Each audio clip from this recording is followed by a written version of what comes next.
Hey, salut à tous, c'est Anthony. On se retrouve aujourd'hui pour une nouvelle vidéo pour la présentation de deux programmes informatiques utilisant l'intelligence artificielle pour générer du contenu. Alors aujourd'hui, je vais vous présenter deux logiciels qui sont pas complètement gratuits. Vous allez voir qu'avec les logiciels d'intelligence artificielle, souvent le même principe en général. Vous avez quelques crédits au début de gratuits, comme pour les anciens, une machine à flipper où tu avais déjà quelques crédits d'avancée dessus. Tu peux faire deux trois parties. Et ensuite, si tu veux continuer à utiliser le programme, il faut payer. Souvent, c'est des abonnements mensuels, trimestriels, annuels, ça dépend. Alors, on se retrouve tout de suite sur Architecte GPT.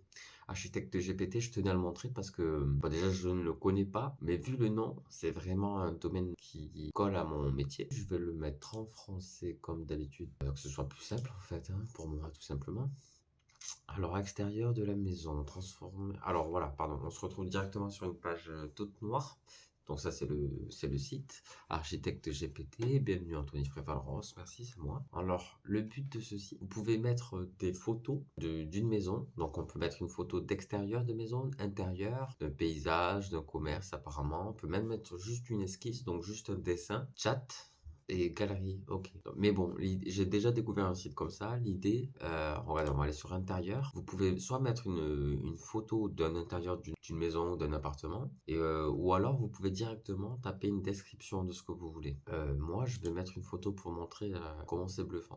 Donc là, le but, voilà, c'est de mettre une photo et l'intelligence artificielle va se servir de la photo de référence que vous lui avez envoyée et elle va faire en sorte de modifier l'intérieur de cette pièce. Voilà. Alors là, je suis en train de transférer, voilà, une photo, ma photo originale que j'ai transférée, c'est celle-ci. Donc c'est l'intérieur d'une petite maison, d'une tiny house, comme on appelle. C'est pas une photo que j'ai prise moi, c'est une photo que j'ai prise sur Internet. Donc là, ma photo, elle est générée sur le site. Maintenant, il faut que je choisisse un thème. Je veux le thème intérieur. D'accord, donc on a plusieurs styles de thèmes. Vous pouvez voir, il y a moderne, minimaliste, industriel, scandinave, bohème, côtière, ferme. Donc ça, voilà, c'est différents styles de décoration d'intérieur. Là, on va mettre un style plutôt scandinave. Allez, et choisir le type de pièce que c'est. Et là, on va dire que c'est plus... bon, on va dire ça à manger. Allez, je soumets et vous allez voir que là, ça va générer une image basée sur mon image, mais qui sera différente. Voilà. Alors là, pareil, c'est pas la meilleure représentation. Mais dans l'idée, c'est presque ça. On a une pièce en perspective.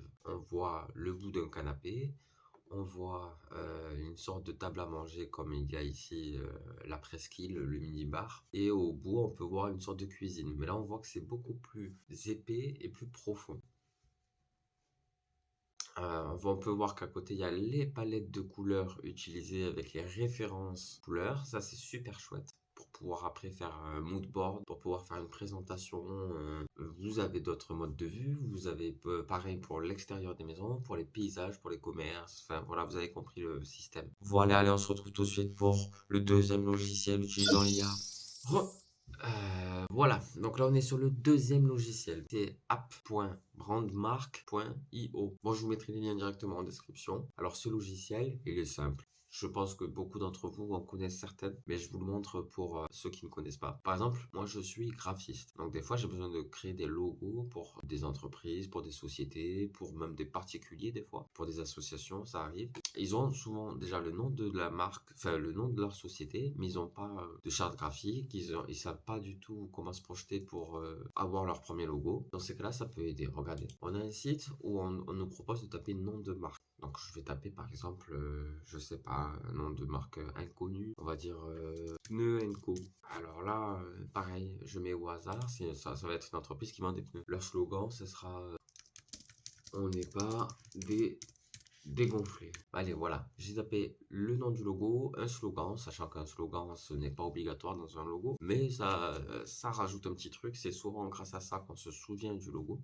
Voilà, je lance une recherche. Là, parce que j'avais fait une pré-recherche auparavant pour tester le site, ça me met mes tags à moi. Roseval Design, qui est ma société, hein, pour ceux qui ne savent pas. Mais là, je vais taper quelques mots-clés. L'intelligence artificielle marche qu'avec des mots-clés en général. Je l'ai dit déjà dans la précédente vidéo. On appelle ça aussi des prompts en anglais. Ça peut vous aider pour rechercher sur Internet les prompts de meilleure qualité. Par exemple, je veux un logo qui soit du style un peu minimaliste, moderne et allez, épurer un petit peu. Je continue, j'appuie sur suivant. Là, ça me demande le style de couleur pour mon logo. Si je veux plus des couleurs simples, des couleurs vibrantes, biologiques, contraste élevé, sombre et couleurs plus pastel. On va choisir un truc de plus sombre.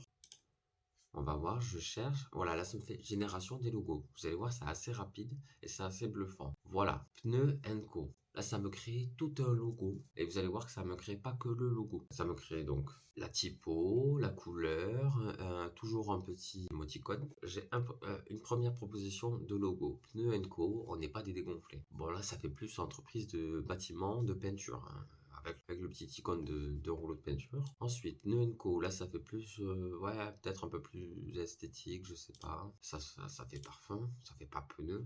Mais bon, voilà, moi de toute façon dans l'idée, je vous avoue que je suis un designer, ça m'arrive de créer des logos. J'ai jamais utilisé ce genre de logiciel pour donner un logo à une personne. Juste, ça peut m'aider à m'inspirer. Par exemple, là je vois un logo simple comme ça, c'est peut-être pas la meilleure idée. Disons que c'est pas des logos très construits, ceux-là.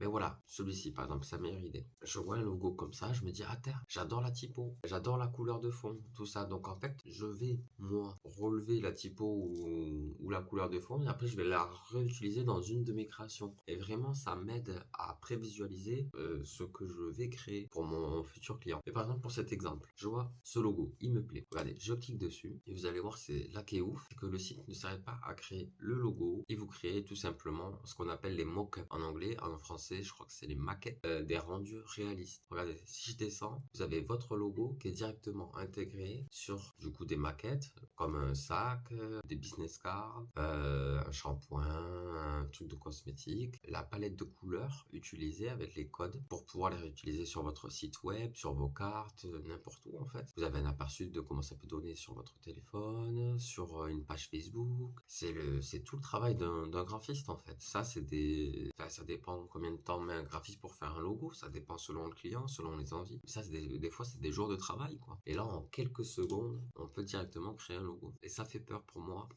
J'ai passé un an à me former au design pour qu'au bout d'un an, il y a des logiciels d'IA qui sortent et où tout fait tout seul. Mais après tout, il en faut pour tout le monde. Puis ça me motive à me perfectionner tous les jours de plus en plus pour rester au niveau de l'IA quasiment. C'est tout pour les deux logiciels utilisant l'IA pour générer du contenu. On se retrouve bientôt pour une nouvelle vidéo. N'hésitez pas à liker, à vous abonner à la chaîne et à partager cette vidéo si vous en voulez plus. Allez, ciao!